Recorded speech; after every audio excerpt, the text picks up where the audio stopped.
ang duha ka milagro nga gihimo ni Jesus atong ebanghelyo nakasentro gyud sa pagtuo. Dili pwede ang milagro mahitabo nga way pagtuo. Pero karong panahon na kasagaran sa atong mga milagro nga nahitabo og na sinati og na share dili gyud gikan sa tinuod nga pagtuo kung dili tuo-tuo ra gyud. Ilingay mong tupad ing na kung sa imong gisunod pagtuo o tuo-tuo.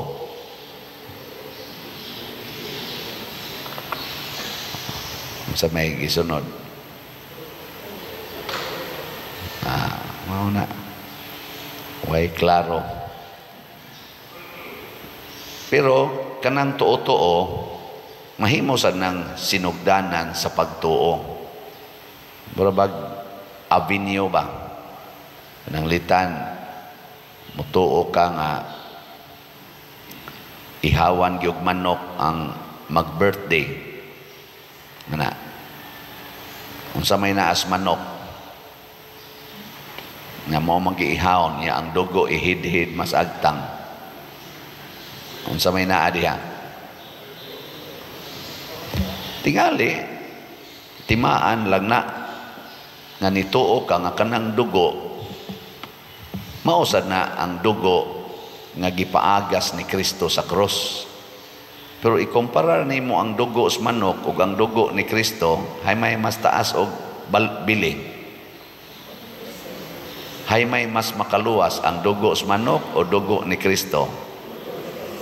O kana, muhunong na ka sa imong dugo sa manok kay na naman ang dugo ni Kristo. O, di ba? Mao na siya ingon ko ang tuo-tuo mahimos ang abinyos pagtuong tinud-anay nga ang tinuod yung makaluwas ang dugo ni Kristo dili ang dugo sa manok or dugo sa iro or dugo sa kanding. Mabitan na doon ay magpa-blessing din higsakyanan or na ay magpa-blessing ng balay. Nigabot na ko dito sa balay daghan mang dugo na ko. Sa maning ni alabin na igato na ko dapit sa may CR sa mga bungbong. May mga dugo na ko na aday nasama din pataka malagpamahid sa ilang dugo.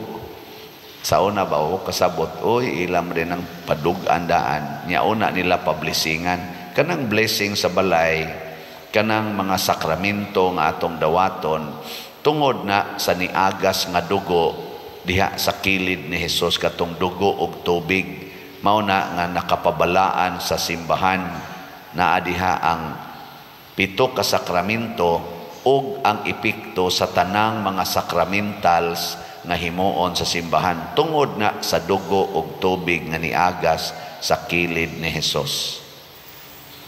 Sama sad anang tuo-tuo ngilad nga maggawas-gawas sa balay ang kaslonon. Unsa man na?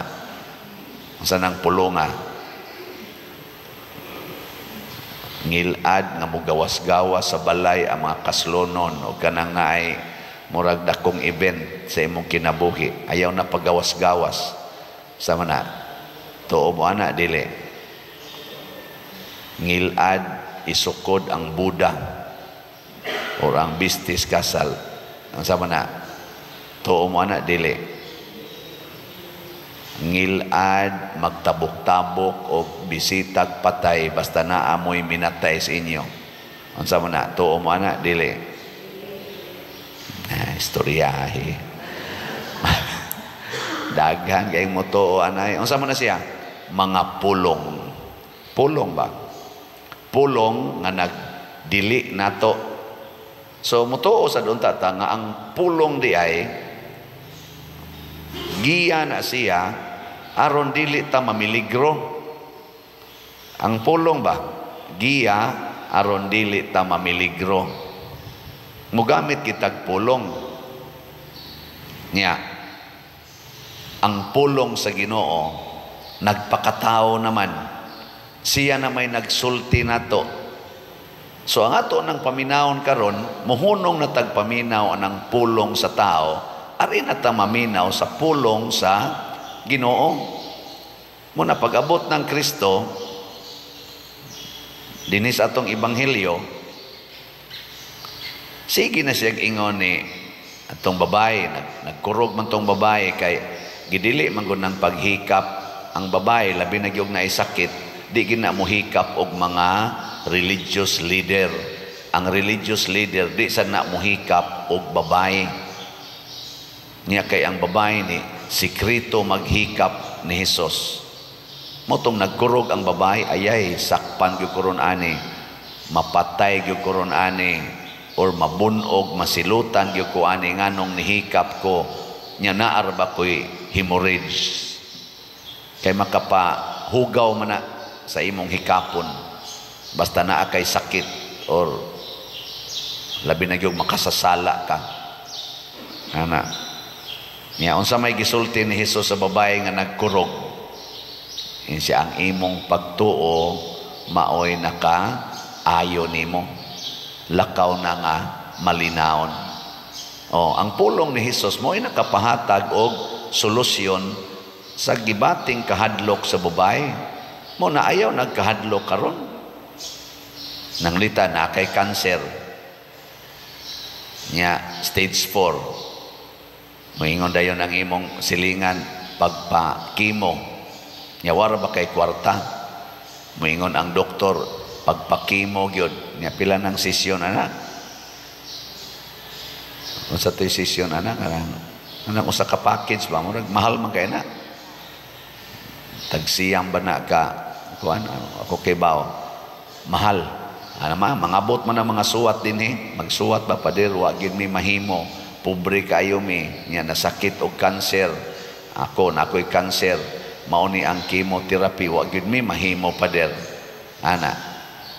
Muna manghangyo ko nimo tabang. Sige. Kinsay gasulti nimo nga magpakimo ka? Doktor. Kasaligan ba ng iyang pulong? Kasaligan dili. Kasaligan oy. Doktor ko na. Nya stage 4 na ka. Nakaron, unsa man say gisulti ni Hesus, unsa may pulong ni Hesus, ayaw mo kahadlok sa makapatay sa lawas apan dili makapatay sa inyong kalag. Kanang cancer makapatay na sa lawas, ang kanang inyong kalag mapatay sa cancer. Dili oy. Wa man kay kwarta, unsa may imong buhaton, mas maayo pag mangumpisal ka, unya human makig-uli ka sa tanan imong kontra. Niya ang tanan nimong mga sobra-sobra dihang kwarta, itabang nimo ana mga maayog lawas nga naglisod sa pagkaon, imong itabang didto, di kay magsikag pangayo para sa imong chemotherapy, manghatag hinuon ka ngadto sa mga tao nga mas nanginahanglan pa kay kanimo, nga duna pay pag-asang mabuhi kay way sakit, mataptan lag sakit kay way kaon. Imo nang ipanghatag. Yang sa may mahitabo nimo. Sa may mamatay ka. Nga ikamatay nimo. Sa may mahitabo. Matod pa ni Kristo ang namatay nga nagtuman sa akong mga kasuguan mabuhi sa dayon. Di ba? Tuo man na. Ngano magpakimo pa man ka? Nga mabuhi ra man itas dayon. Kadto mo'y way gasto. Di ba? Uy. Okay, lingay mong tupad. Yung na, din ata pakimo ha. Basta wa kay kwarta. Ay nalagpaghasol ba sa ubang tao? Kana mo'y punto ni Kristo nga di ta mahimong kahasol. Tungod lang kay nagsunod ta ng mga sugo sa mga tao ba? Mahimong kahasol. Barago na nang sugo man aros tao nga eskwela gyud, mga anak pa eskwelahon gyud. Sugo man as tao. Kay mao kuno nay maghatag og maayong kaugmaon. Tinuod na dili. Tinuod oy. Pero wa man kay kwarta. Bisan gani pagpa-enroll, bisan gani pagpalit sa uniform, wa man kay ikapalit, mangutang gyud ka, maghasol gyud ka sa laing tao, aron lang gyud ka makapa-eskwela sa imong anak. Ayaw na. Ayaw lang na pa-eskwelahan. Total, di man sa tanang higayon nga ang donaray grado mo imo asinso. Kadaghang wa ka graduate ganig elementary pero ni asinso. Nga naman, na maligyag siya po. Adi de, joke. Oo na, oy. Tinood na. Pero di kaya po na mao. Sala man na siya. Pero naagi daghang ni asinso way grado tungod kay kugihan kaayo. Nya maampuon pagyud kay istanan. Na ako'y daghang kaila na. Perti nang nindutas kinabuhi. Pero daghan sa kayong profesional, mga doktor paging uban, mga lawyers paganing uban, nag-ilait sa kalisod, nangakiha pagstapa, hangtod nga priso paganing uban. Ang uban naghikog pagani tungod sa problema sa kwarta. Mga dagko kay grado. Karon ganina na nag-away ng atong mga leaders ay tungod das kadagko nilag mga grado, nag-away na, mabungkag ng atong governance sa anis Pilipinas tungod aning ilang away. Mga dagko na grado. Pero sos, ang gihatag nato kahasol, dagko pa kay tagasto mo pay krisis kayo, hasol pa kayo. Pero dagko kay nagrado. May pang atong mga way grado kay sige lang kabkab anang kanal, hipos anang basura, porting limpyuhas atong syudad basta mo lihok na silang mga way grado. Sulob din anang butas, daan anang dagko kayong sakob, hanggap anang porting bahua, segregate anang mga malata o di malata. Pero na mga graduhan, sa muhikap sa basurahan. Di tinood. Nya mao na future na to. Kanang mga dagko grado ron ay nanagubat, wap mahuman ilang gubat, siging pinatyanay, dagko na kay problemang nahatag sa tibuok kalibutan, tag-as kay na silang mga grado, di ko na sila masultihan, di ko na sila matudluan, kay sakto yung kay sila, pero unsa ilang gihatag ros kalibutan, patay o krisis sa ekonomiya, problemang dagko kayo. Nya, mao na resultas grado, mao na imong haguan, ayan na lang ay daghan kay diha mga way grado, kusog kay mo pasaylo, magsige ra yung iyon, sagdai lang, nagdai lang, dawaton lang na nato siya. Unya gidaot bang kana, okay ra na ato lang ng dawaton, sayloon lang na nato. Pero kaning tagas og grado, kisam na siya, kisam na siya. Di ko milam, sagpari pa na siya. Ang pari sa mingon, sa may tuon ni mo nako, di kom sukol ni mo pinatyanay ang animala ka, sukol maganang binugha nga way kinabuhi, kanay pa bang pari? Taasa kay nagradong pari, pero makig-away sa doy. Di ba? Nga naman, wa maminaw sa pulong sa Ginoo, wa magsunod sa Ginoo. Kadaghan di ang mga maayong pagkabutang, pero di gyud mo palit og slab. Pertin daghana ang nimbang ginang uban din ay kuno lingi ay mo to pa din na sige gid kag palit og slat ingna kuno di ba kusog kay na mo analyze sige lang ni palit mo ko to ni aging buwan gud ano magsige pa matagpalit ana pero naghan kay mga way grado mga pobre nga magsigig yung palit, magtigom pa yun, kada simana mo palit yun. Kada simana mo palit. Tagsaranon kaslat sa atong HGSN o sara kaslat. Pero kada gid simana, maura sa na iyang maabot. Nasa uban mo, text na ko, kada sweldo yun, Father, mo palit yung kong slat. Mag-uol yun ko, inig sweldo na ko, kundi ko kapalit og slat. Kasi yun ka na, mga pobre kayo na ay baker, na ay nagtrabaho laglabandira, mupalit yung slat. Pero kana mga dagko kay milyon-milyon ang ginansya, kay dagko kay negosyo, asa mo palit. Nga naman, kusog kay mo kwinta. Unya ko palit ko. Ngika ko, kadato na niya, kadaghan na ng kwarta, sigig hatagan ng simbahan, kurakuton na ng pariya. Analyze. Di maminaw sa Ginoo ba nga niingon, ibaligya ang tanan mong katigayunan ug ang halin ihatag sa kabos. Dili ba maminaw sa pulong sa Ginoo nga nag-ingon ang gugma sa kwarta tuburan sa tanang mga yawa. Ana.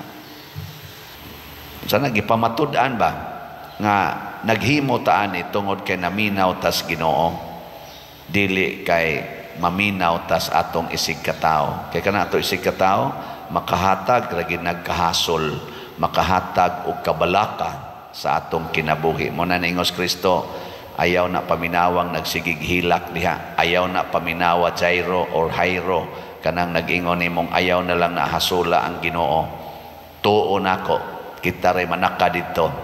Kanang na naghilak papahawaa o sana kay wa ginay kapuslanan. Hasta ang namatay ang gisulti ni Kristo natug ra ni. Ana mo na ikahadlok og mamatay ka kay natug ra ka. Natug ba? So mamatay kay imong bana yon. Asa imong bana day natug. Nalagi lungon siya na siya diha mohigda. Ana. Di ba? Natug ra mo may giingon ni Kristo, natug ra ning bata. Ana. Ang tinuod nga kinabuhi wa man aning lawas tua mas kalag. Ang tinuod nga kinabuhi tua man sa Ginoo wa man dinhis kalibutan. Muna ayaw kahadlok anang kamatayo. Sige na, manindog na ta.